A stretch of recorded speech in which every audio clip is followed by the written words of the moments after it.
അയ്യോ, നീ എന്ത് ചെയ്യണേ? അതൊന്നും എനിക്ക് പറഞ്ഞാൽ മനസ്സിലാവില്ല. ഞാനേ മാനിഫെസ്റ്റ് ചെയ്യാം. മാനിഫെസ്റ്റിങ്ങോ? നീ ആരെയാ മാനിഫെസ്റ്റ് ചെയ്യുന്നേ? അതൊക്കെ ഉണ്ട്.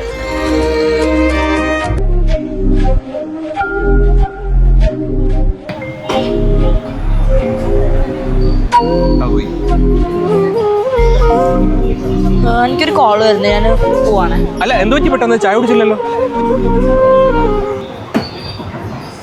ഞാൻ ഇപ്പൊ വരാം. ഗീതു, എടി നീ എന്തിനാ ഇങ്ങനെ പിണങ്ങി പോകുന്നേ? നീ എന്റെ പിന്നാലെ എന്തിനാ വരണേ? എനിക്ക് അവളോട് പോയി സംസാരിക്കായിരുന്നില്ലേ?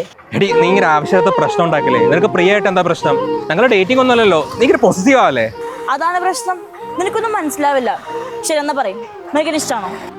എടി നീ ഇങ്ങനെ ആവശ്യമില്ലാത്ത ഒരു പ്രശ്നം ഉണ്ടാക്കില്ലേ? നിനക്ക് ഇഷ്ടമല്ലയോ? നിനക്ക് ഇഷ്ടമെന്ന് പറഞ്ഞു കഴിഞ്ഞാൽ ഇതായിരിക്കും നമ്മുടെ ലാസ്റ്റ് കോൺവെർസേഷൻ. ഇത്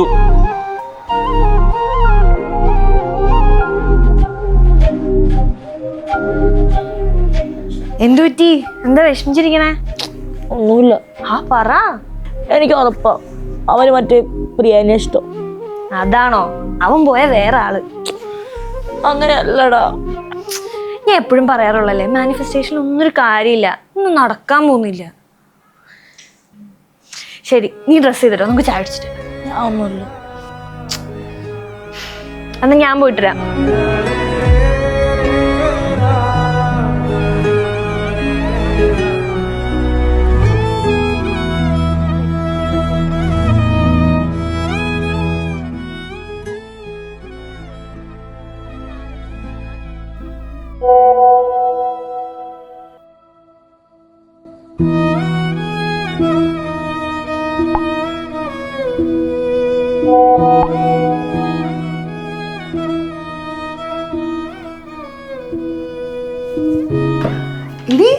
എനിക്ക് നിന്റെ ഫോൺ വിളിച്ചിട്ട് നീ എടുക്കാത്ത?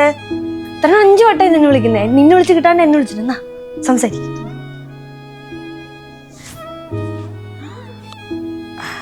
ഹലോ. തനിക്ക് ആൻസർ അല്ല വേണ്ടത്. ആക്ച്വലി എനിക്ക് തന്നോട് കോളേജിൽ പഠിക്കുമ്പോൾ തന്നെ ഒരു ഇഷ്ടം ഉണ്ടായിരുന്നു. പക്ഷെ അത് എങ്ങനെ പറയണമെന്നൊന്നും എനിക്കറിയില്ലായിരുന്നു. പിന്നെ പെട്ടെന്ന് നിന്ന് കണ്ട് ചോദിച്ചപ്പോൾ, Geethu, I love you. I love you too. ഇത്ര ടൈം എടുത്തല്ലേ?